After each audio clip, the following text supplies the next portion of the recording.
Welcome back to another episode of Back9 Brothers, a podcast dedicated to folks like myself and Graham that are on the back nine of life.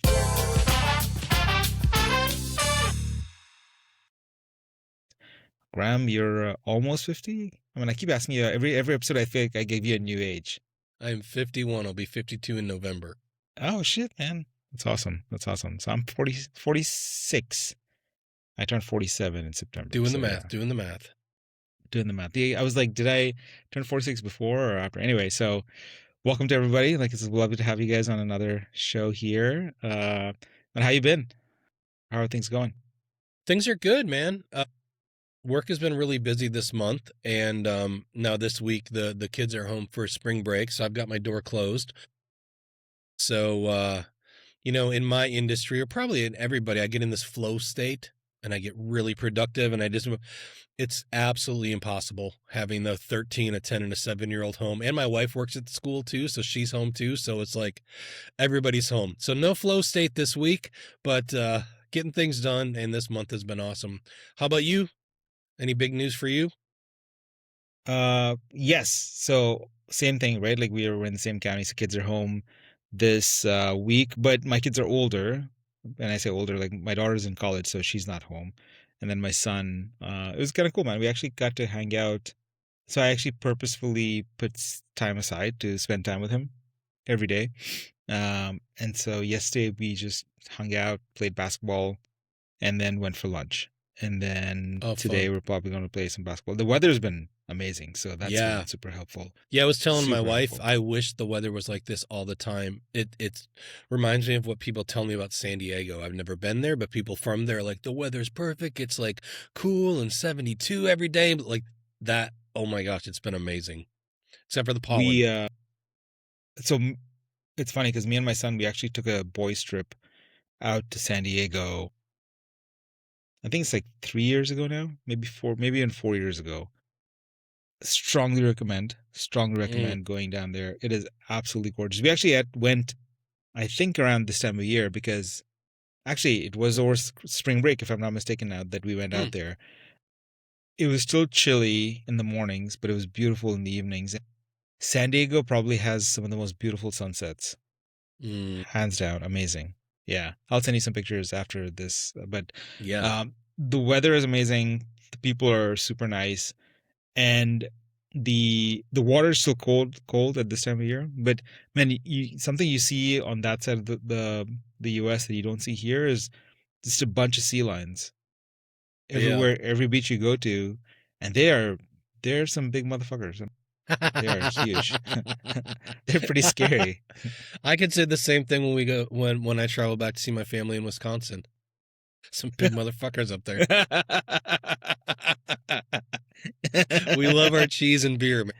I mean, the Midwest, my friend. Yeah. Oh God. But some really good people though. I love people from the Midwest. They're honest, true, really nice people. Yeah, just like you, Graham. Just like you. But other than that, actually, it's been great because working on a couple of things. Most importantly, signed an agreement to get into a barber shop franchise. It's a manly salon. Like this is the first time I said that to somebody. They were like, what? I'll tell you, I think when my son was 8 or 9, we started going to this local barber shop, and I was just like, oh, this is cool because it's a little more masculine-y, and it's old school with the barbershop pole and the whole thing. But then it's interesting you're getting into that because I talked to a friend of mine about 2 months ago. We were just chatting, and I had shot some promo videos for this local barbershop, and I had posted them, and he reached out to me and he goes, it's so interesting because he's a video guy also in Bismarck, North Dakota. And he said, he goes, I was just meeting with my financial planner, and she said if she ever retired or got out of this business, she would buy a barber shop. And I was like, what, dude? Are you crazy? Because while I'm shooting this content, I'm thinking, man, there can't be much profit margin in this. How do they make money? He goes, no, dude. My financial planner said the profit margin in barbershops are insane. And I'm like, what? So that's like her retirement plan is to buy a barbershop. So it's really interesting that you just bought into that and are starting that journey, because it sounds like an amazing opportunity. What excited me about this one is the main thing is, so I think we talked about this in previous episodes. I spent a little bit of time in the Middle East. I grew up there, and then I went back there last year quite a bit. Um, so you go to you have a beard and hair, and I have beard and hair for now, right? And because it is thinning pretty fast. Mm-hmm. Yep. But the thing is, you go to any average run of the mill barber in the Middle East, and you get an amazing haircut, right? A really good haircut, like faded, all that stuff. But then they also do your beard the same way. Like, so here they don't, I've never seen anybody do this well, but in most of Middle East and other places, they fade your beard in, right? So they Mm-hmm. actually fade the beard as just the way that they would fade your hair. And then they'll shape it so that your face looks a little longer, right? So they know how to kind of play with like the contours and all that stuff. And I was like, why is it that they do such a good job? And then here you go to like a really nice barber shop and you're like, yeah, can you fade my beard? And they're like, wait, what? No, what Middle number do you Eastern want? Middle Yeah. Eastern beards are epic. Epic. Epic. Yeah. Yeah. So I think the bar is set pretty high. So then I was thinking to myself, man, what is the biggest difference, right? Why is it that these guys that I don't know what kind of training they have, but here, in order to get at least in the state of Georgia, I think in order to become a barber, you have to have like some X number of hours that you have to be before you get licensed, right? So I'm like, why is it that these guys with all this experience can't do such a good job as those guys down in the Middle East? And one of the main things is skill aside, it's the methodology, right? So here, everybody gets paid by the cut. The more number of customers you can fit into your day, the better. Mm-hmm. There, the guys get paid by the hour. Mm. So they're not in as much of a rush to get people in and out. And so they take their time, right? So like they spend extra time making sure the lines are correct and, all that. And so the warm towel and all that. And so I was like, that's very interesting. And then I started looking and I found this franchise that exactly that. It's a membership. Walk-ins are totally welcome, but they have membership based pricing as well. And they pay their stylists by the hour. And so the stylist is not in a rush. They're making decent money, and they actually end up making more than if they just sat there and cut up a bunch of people nonstop. So anyway, not to go into too much details, but No, that's no. actually what Actually, excited me. I want to ask you a follow up question about that, because I Yeah, think it's interesting. And what why did you decide to get involved in because I've worked with a lot of franchises. I know franchise models inside and out. I know the benefits and the downfalls and all. Why did you decide you wanted to get with a franchise instead of buying another company that was for sale or starting your own thing? Or what were the pros and cons, and what were you thinking about to make that decision? yeah, it's a good question. I actually almost bought a barber shop out in Gwinnett last Okay. year. Okay. It was an independently owned barber shop, and the guy had 13 chairs in there, and he rented each chair out Mm-hmm. by the week. Amazing concept. Like this guy has like all he has is like rent and everything, and but he was also one of the barbers in there. Mm. And while I was sitting with him, it was a Friday evening, and his phone was just going ding ding. He was like, "Oh, those are all the Zelle payments coming in from each of the barbers." And I was like, "Oh, that's kind of cool, right? Like every week you just get like a nice influx of cash at the end of the week from each of these barbers." And I thought to myself, "That's pretty cool." So the reason I didn't go with that is because when he was calculating his revenue for the business, he calculated his own barber income as part of the revenue for the shop. And I was like, yeah, but I'm not a barber, right? And we couldn't reconcile that, right? The reason I tell you the story is because I think barbering is absolutely something that it's, let's say, recession proof as much as possible, right? Or people still get their, it's AI proof to some extent till I guess robots get in and start cutting your hair. We're fine. And even if robots did get in, then we just replace the people with robots, right? It's people still come get their hair for the most part, unless maybe you have a robot at home that does it for you. That's the next evolution. Maybe that's what we should invest in next. There you go. But my point is, I know I don't know enough to really be successful to operate a full barbershop. I bought that. I was going to look at buying that other shop because I just had to operate the shop and then collect rent from those guys. Here, you would have to make sure that people are trained properly, like, the hourly, and you have payroll and all that stuff. And while I've run large organizations inside of large corporations and managed a P&L, this is a different kind of worker from that perspective. It's a different clientele from that perspective, right? And these are like, and so I wanted to go with a franchise model to get me up and running definitely for my first and second ones. And then because they come with like, standard operating procedures. This is how you hire, this is how you train, this is how you measure KPIs. They have like a set playbook. You're paying for that, right? You're paying the formal royalties for that. But in this case, it wasn't too bad. Like I had looked at several other franchise concepts, and some of them were pretty high royalty wise. And this was definitely on the lower end.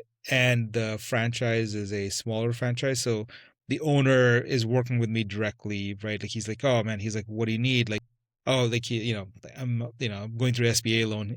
I was like, hey, I need to draft a business plan. He was like, why don't I draft it for you and then send you and then you can just review it? And I'm like, okay, that works, right? Like, I mean, so things like that have been really good about this particular franchise that I'm looking at. And it's very early stage, but all signs indicate towards a good operator with the right incentive structure at heart and on paper, right? From how Yeah. they're operating the franchise. They have about 70 locations across the US. So it's Wow. not like, it's not like super tiny, but um so that was the reason why I went with the franchise model, right? Is to just kind of get my legs underneath me in a concept that going and sitting and getting your haircut is very different than operating a barber store. Right.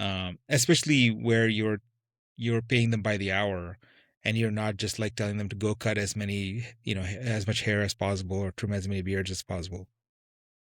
Um, yeah, I know like the big benefit of being with a franchise is the back office stuff like you talked about. You've got all that support, HR, standard operating procedures, but also the marketing stuff. I know a lot of people start a business and they're like, "Oh my gosh, I have to market. I need to like post on Facebook and whatever." But the franchise has a marketing department with everything. Like, I think that's where a lot of your franchise fee and your royalties, you're paying for that value. So yeah, I think that's awesome. And also, I really am inspired and respect people like you who, because I have a couple other friends who do this too. They start a business in an industry they've never worked in before because they're like, I'm running the business and I get people who are good and know what they're doing. So, have you always been like that where you're like, I don't care what the industry is. I know how to manage people and find the right people and put them in place. Cause like for me, I would never think, hey, I'm going to own a barber shop. Like that would never enter my mind. Like, how do you reconcile that in your mind, or like is that something you've learned over time, or like how did you get here to be like, yeah, I can start a barbershop? Yeah.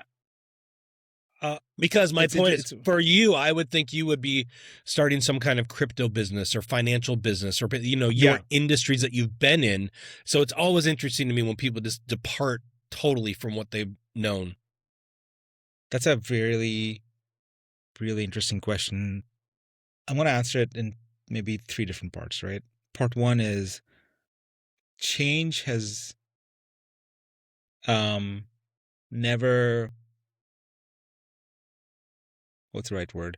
Paralyzed me, right? I've never Hmm. been like Hmm. paralyzed by change. I think for a lot of people that especially migrate to a different country, that's one of the largest changes you could possibly make in your life is you leave something that you know to a completely different place that you have no concept of, right? Uh, I don't know if we talked about this before, but when I landed in the States back in 2001, I showed up with, I think, like two large suitcases and maybe $1,000 in my checking account, right? And you just have to figure everything out from there. So from that perspective, you're like, oh, okay. I mean, you figure out how to navigate the world with very little resources from that side. Now, that being said, over time, you do get used to like a much more cushy lifestyle and all that, and just like everybody else. But I think I've always had this part of me that said, okay, you just need to. Nothing is debilitating. You just need to figure out the next step, and I think we talked about that as well. Yeah. So that's part one. So part two is I had this conversation with a friend who is our age, and I said to him, you know, and this is my personal view. There are lots of founders that I actually have friends who are founders of new companies, and they're 50s, in their 50s, right? And I actually have a friend who just sold his fourth startup, and he's working on his fifth, right? So he has four exits, each of them several hundreds of millions of dollars, right? To large Damn. companies, and he's working on his fifth. And I said, "Why, man? He's like, "Why not?" He's like, "What else am I gonna do?" Right? Yeah. He's like, "My kids are little." He's like, "They're growing. I always been working." So this is my personal viewpoint on this, which is, I was saying to a friend, I'm 46.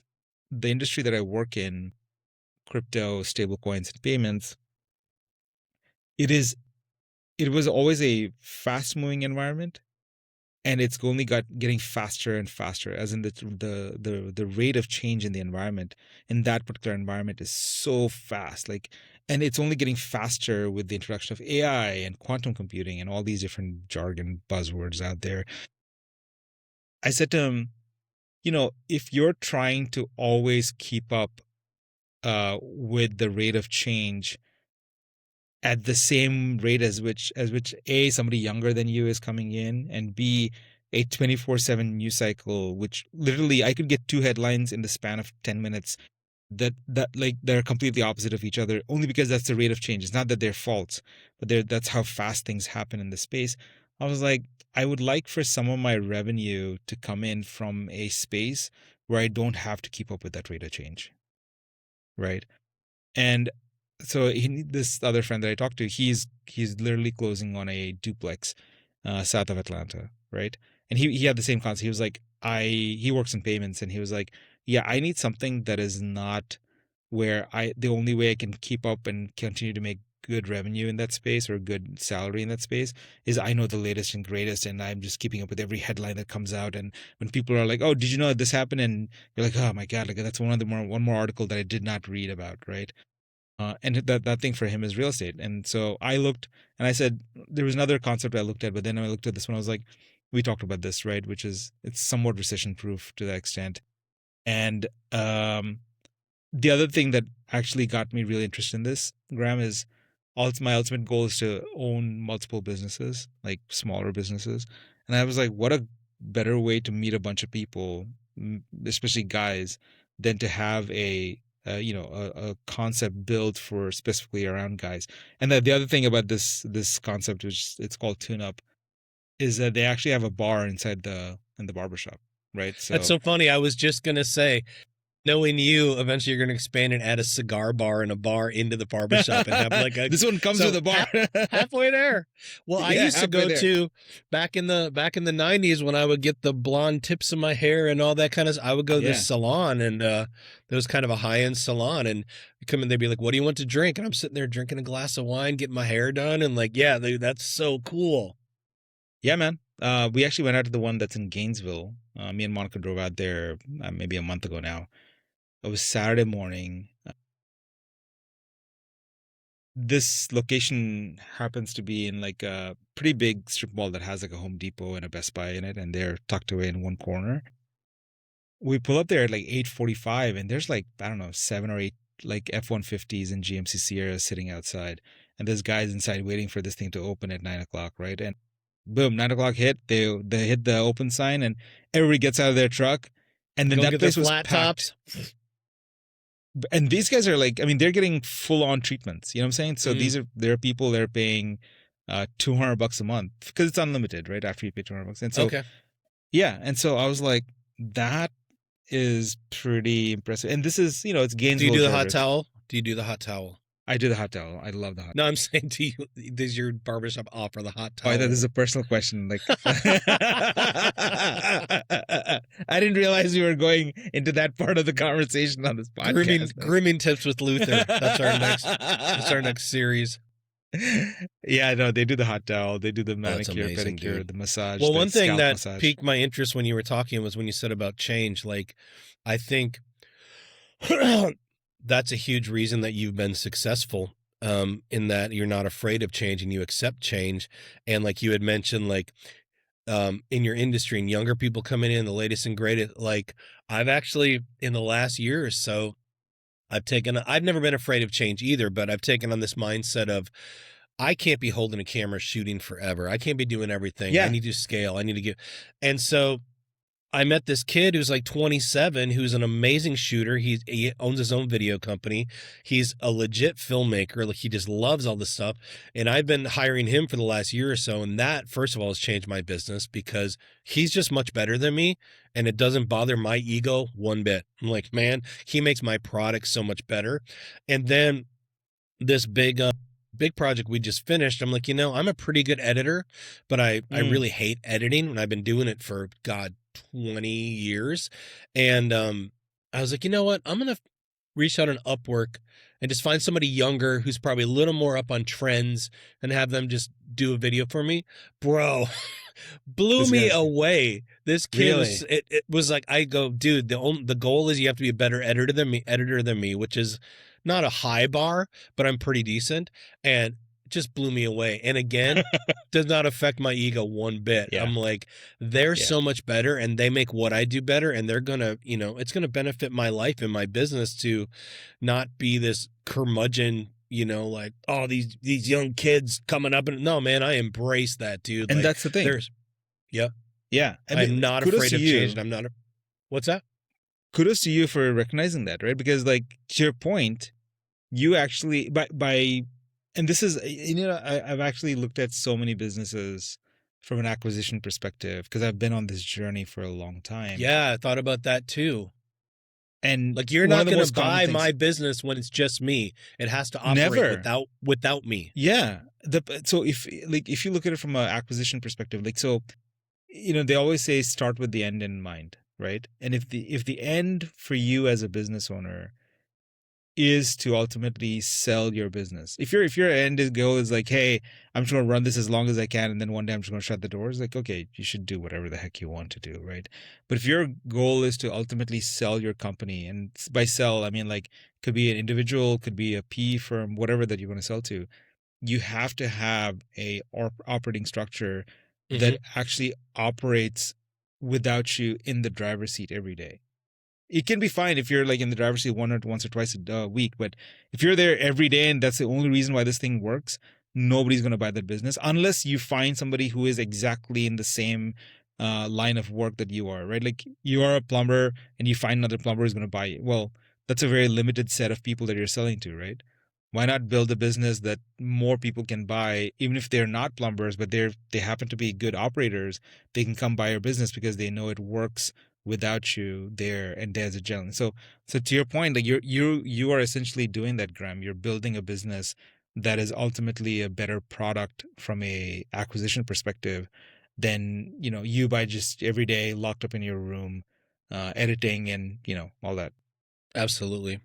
Yeah, it's and it's all just because I'm not afraid to. I mean, it's like what was it, Henry Ford, who was like, I might not know the answer, but I know somebody who knows the answer. Like that's my 100%. mindset where I'm like, I'm a pretty good shooter, I'm a pretty good editor, but I don't want to do that anymore. And these guys these days, these 20, 30-year-olds are like, oh my God, dude. But and me, Yeah. like the last project I did, one of the events was at State Farm Arena. I'm like, I don't Mm. want to be lugging a camera around State Farm Arena at 51 years old. Like, bro, that ain't Yeah. happening. Dude, I had a team of 12 people at this Wow. conference for 4 days, and it was amazing. I think I shot like 10 clips, but most of the week I was just managing people and all that. I was still sore as shit for a week from walking around, and I wasn't even shooting and moving, like just walking around the venue and like, yeah, dude, I'm like, I'm too old for this shit, dude. It's time to be like real business owner and like have a business that operates without me. And yeah, we're getting there. We're getting there. I'm But so proud of you. So proud of you. But imagine like if you had two crews like that, no, right? exactly. And and I think it's what we talked about a few episodes ago where I've always been afraid of success. Like I've never wanted to be the man. I wanted to be the guy, like the assistant to the man. I always wanted to have somebody to go to answer questions. But the last few years I've really leaned into just being a leader and not being afraid of being successful and like building this thing. And yeah, so I can envision multiple crews. I can envision multiple products going at the same time, multiple editor, and like Because what we're doing right now is what I really enjoy, is just conversations and talking with colleagues. And so if I could go to coffee meetings and networking things every day and never touch a camera, bro, that would be a dream. We're getting there. We're getting there. You're there. You're almost there, right? I mean, like, And then one day you're gonna buy my company. There you go. There you go. Man, And we're gonna combine my video company with your barbershop. I don't know. I was gonna say, in the meantime, you we'll get you a great haircut and a beard trim, though. We'll put it in Perplexity and figure it out. Yes, absolutely. Like, I love Perplexity, dude. Oh my god, I love it. So I have actually, I have 2 subscriptions. I use Claude and Perplexity. Those are my 2. I do the $100 a month Claude. Like, yeah, dude, same I here. love it. I love same it. Here.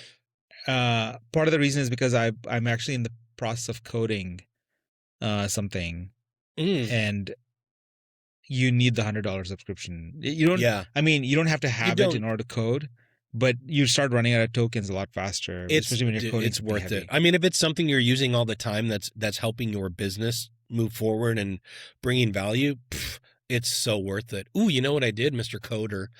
I redesigned my entire landing page on my website with Lovable. Oh my gosh, dude, it looks amazing. It really does. I actually, like 2 days, whole new landing page.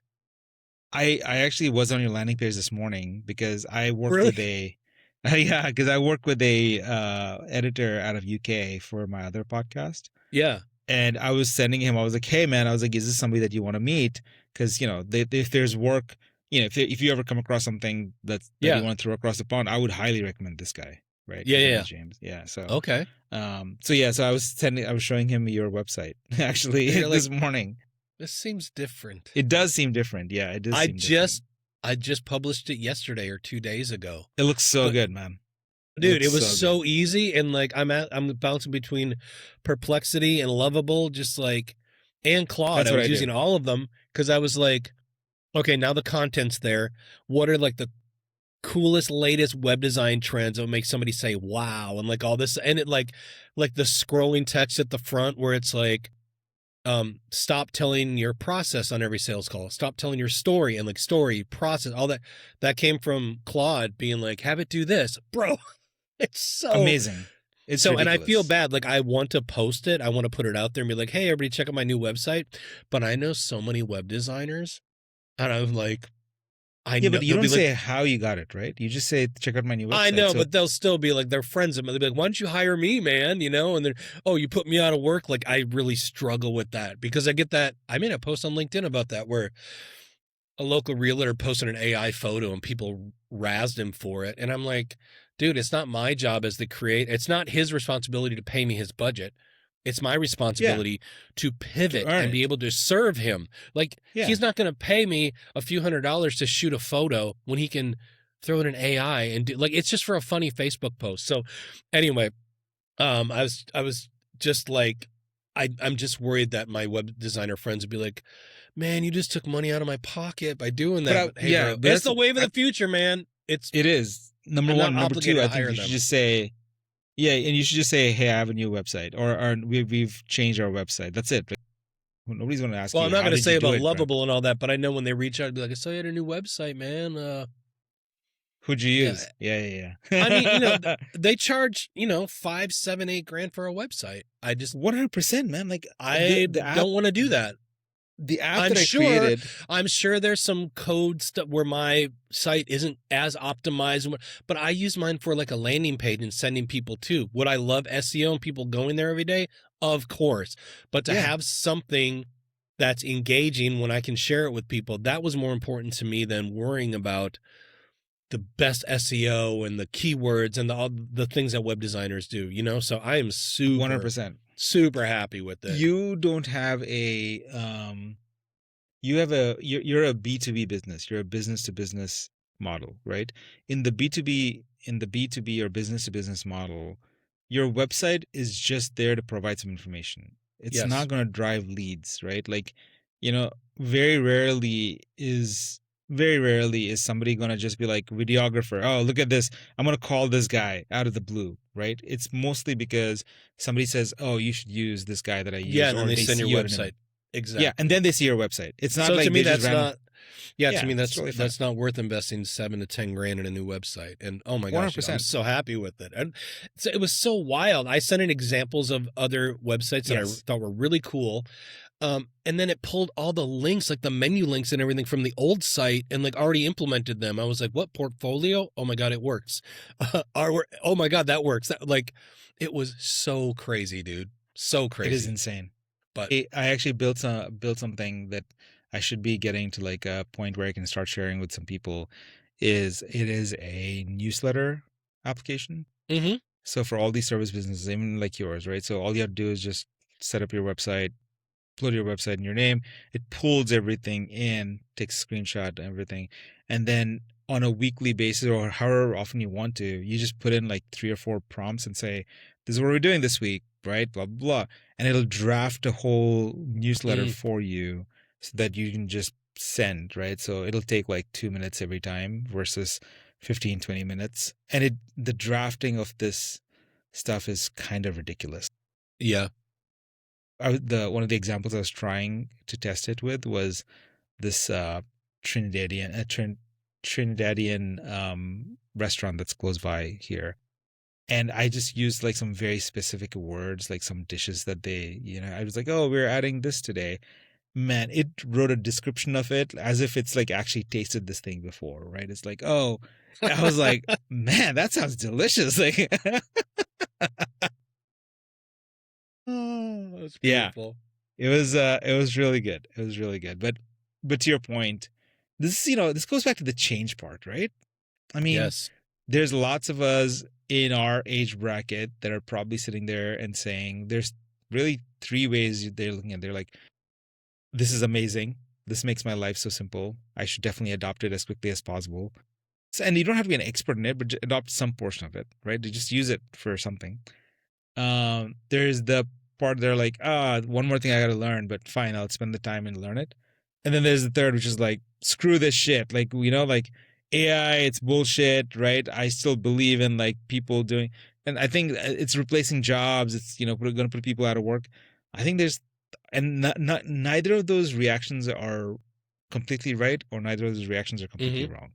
Well, that You was know? me 2 years ago, maybe 3 years ago, when AI was with ChatGPT was coming up. People were using. I'm like, oh my gosh, the robots are going to take over. It's Terminator 2. I'm not using AI, and it's Yeah. crazy. And then over the next year or so, I was like, you know what? I made myself. It wasn't something I wanted to do, but I'm like, I'm going to get left behind and become a dinosaur if I don't learn about AI, because I'm not going to stop it. I'm not going to stop the world from using AI. So if Yes. I don't jump on it, I'm going to get left behind. It's like,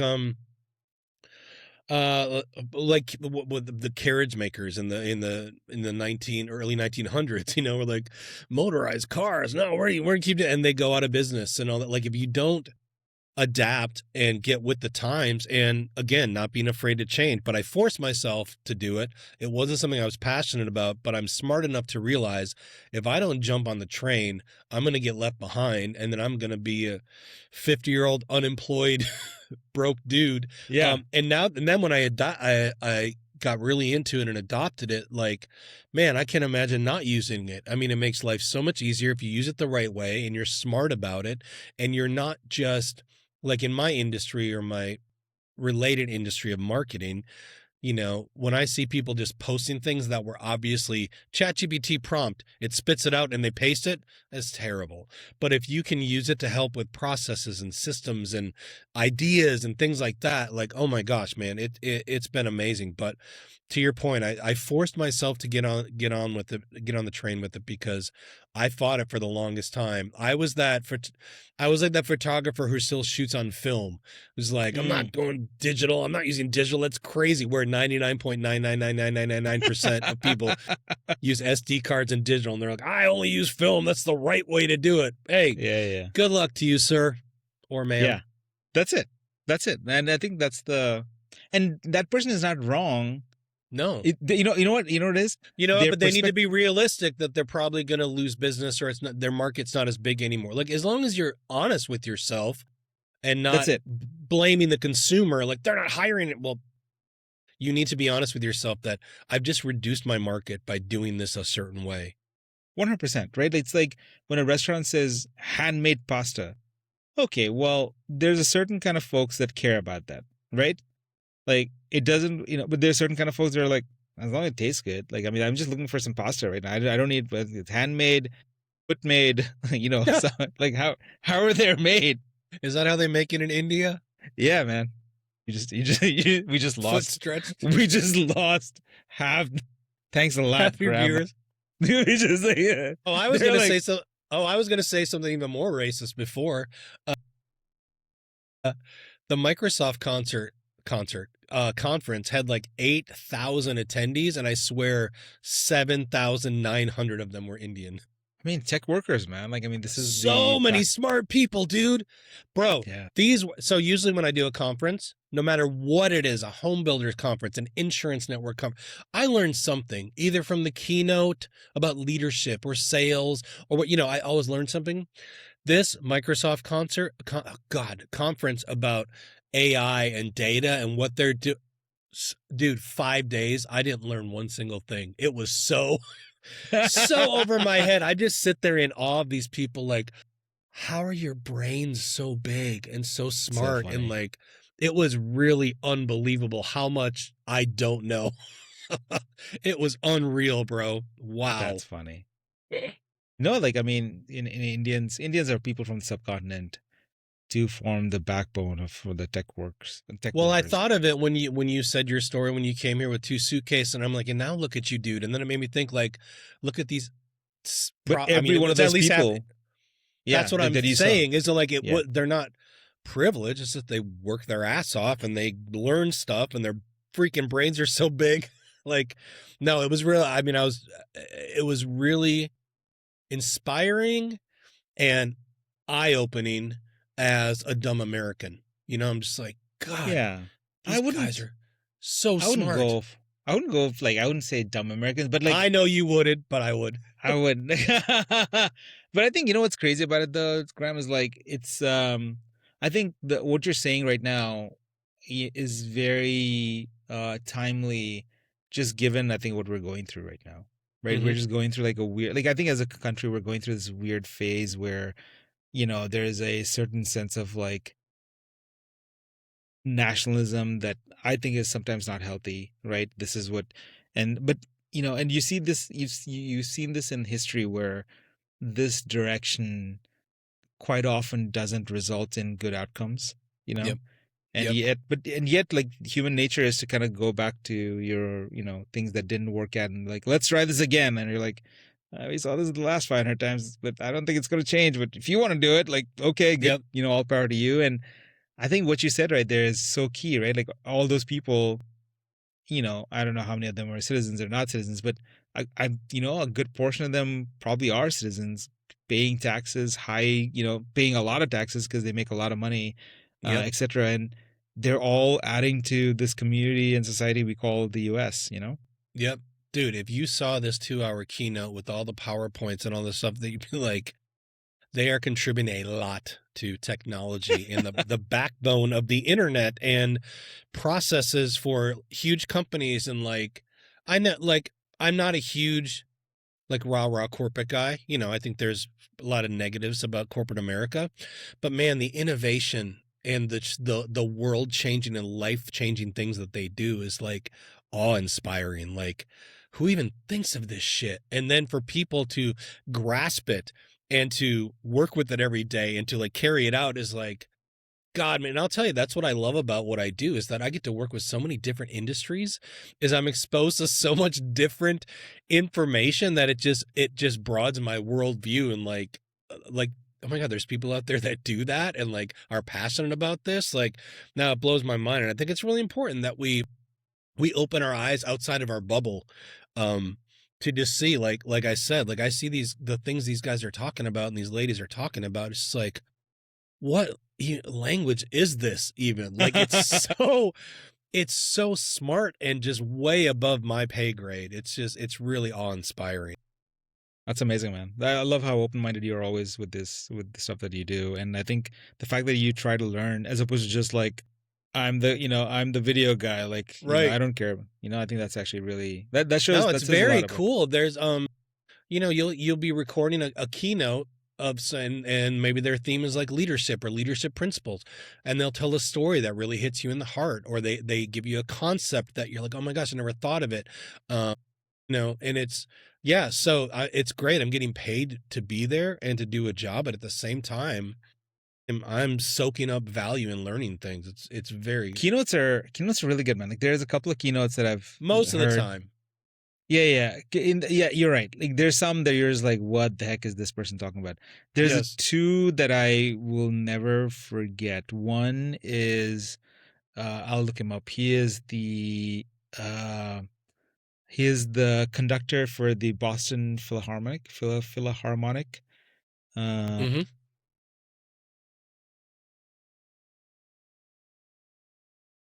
he if you ever get a chance, look him up. His name is Benjamin Zander. He did a keynote at NCR when I was there. Uh Amazing. Like you should just watch. I think he has a TED talk. If he had a TED talk or something, but hands down one of the most memorable Mm. keynotes I've ever heard in my life. Absolutely amazing. Nothing really about it's all based on music, but nothing that you have to know music for. But the way he explains it is just amazing. That's And cool. then the other one, I can't remember the guy's name, but it was a gentleman that had lost both his legs in an accident when he was a teenager. They were just, I think, they teenagers got drunk. They're riding in a pickup truck. His legs were dangling off the side of the truck, and the accident happened, and so he lost his legs.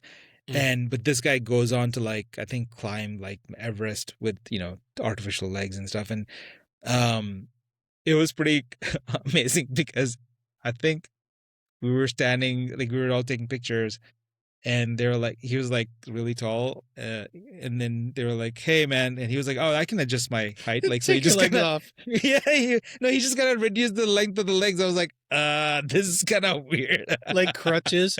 Yeah, yep. Yeah. Oh my God, dude. That Yeah, it reminds was me of my friend Andy Robinson, who's a mindset coach locally, and he was in Iraq or Afghanistan 2006, and he got blown up on the road. And I mean, he still has all his limbs, but he became a quadriplegic. But what's really inspiring about him is just the he does mindset coaching, because his whole thing is like, you can literally choose. Just choose how you want your life to be. He said he woke up in Bethesda Hospital and knew he'd never walk again, and was just like, he saw guys at the physical therapy thing. One guy's like doing race cars. One guy's doing something. He's like, oh, I can still choose to have a decent life and not wallow in self-pity and all this. Yes, it's shitty this happened to me, but I can choose it. And I had asked him, I'm like, did you never have any of like the really negative thoughts where like 22 guys a day, end their lives? And he goes, no, I really didn't, thankfully. But he's one of the wow. things he says in his talks is always like, you can choose to change your life. You can choose right now, or now, or now, Yeah, or now. yeah, He's like, you that's so can literally powerful. change the course of your life right now by making that decision and putting your mind to it. I'm just like, this guy's in a wheelchair, hasn't walked in 20 years. 3 guys in the Humvee died. He was in the back in just a seat that he survived. And he just chose to have this amazing, like he said, he feels like he's had 20 years of bonus life. And so he's just Oof, trying to live man. it. It's all in the mind, man. And so he has one of the most powerful keynotes and leadership talks that I've ever seen. And but again, I was just shooting video for him, and I was like, oh, it's so inspiring, and it changes your life. And yeah, there's some really, really, really amazing keynotes out there. I love it. I love it. Yeah, no, it's I'm still reeling from this gentleman that you just mentioned and how his perspective on life, right? It's It's unbelievable. so like when you listen to that, like you complaining about your coffee from Starbucks. My God, Exactly. it's like you Exactly. might as well just yeah. Wait, what's your problem today? I They mean, got my order wrong. Like wait, I mean, you want to talk about a perspective shift. It's yeah, like, oh my gosh, what are you complaining about? Like, um, but yeah, he chose, he said he thought about, well, this is the Andy my wife married, Andy version 1.0. what is Andy 2.0? Is she going to be with that Andy? Is this Andy ever going to drive again? Is this Andy ever going to have kids? Like, what does that look like? And then, yep, they stayed married. They had 3 kids. Like, he's been very successful, and he's turned his pain into purpose. You know, this tragedy that happened to him, now he helps other people. And it's like, he could have just been depressed and just wallowed in self-pity, and like, it's a terrible hand he's been dealt, but he chose to go, okay, I was dealt that, we're moving forward. Like we talked about last time, like what's the next step? thing? Yeah, what's the Moving one next forward. thing you can do? Yeah. Yeah. I think, as we start to amazing. wrap up, man, maybe that's kind of like a good challenge for all of us, right? Before the next episode or the next time we catch up, which is Yeah. Do one small thing that is just a change, right? Something different than what you've always done before. Is the right way to look at it. Yep. It doesn't have to be drastic. Like, it doesn't have to be like, oh my God, I went and climbed Mount Kilimanjaro. Like, that's not, I mean, cool. Good for you if you did. You should definitely send us your comments. Like, if you do that, send us a picture from the top of Kilimanjaro. But yeah, I'm going to go to Sweat Mountain. There we go. I just want to take a walk around the hill, but yeah, no, but yeah, it's something, something that actually, you find fruitful and that kind of develops you in the right direction. I think is a good challenge on that for all note, of us. I'll tell you about a quick story about, I was on a mastermind group for a couple of years, and there was one guy on the call who he wasn't making sales. Every week he come in complaining, like, I'm not getting sales, I'm not closing deal. And finally the coach said, you know what, man, you need to throw some chaos into your life. It's like, just shake it up. Like what you're talking, just do something different. It doesn't have to be drastic. Like, you're saying don't be drastic. His was quite drastic. They're like, just do something different. You need some chaos, change the energy. He went and shaved his head. And within a week, he closed a huge deal. Oh my So, God. I mean, correlation, causation, yes. But Yeah. it's possible that change in energy, that throwing a little chaos into his life, changing the same old routine made a difference. To your point, I think that's a great challenge. Do something different. It's all 100%. So I think that's a good way for us to end. So lovely having you on this week, and we'll definitely catch you on the next episode. See ya.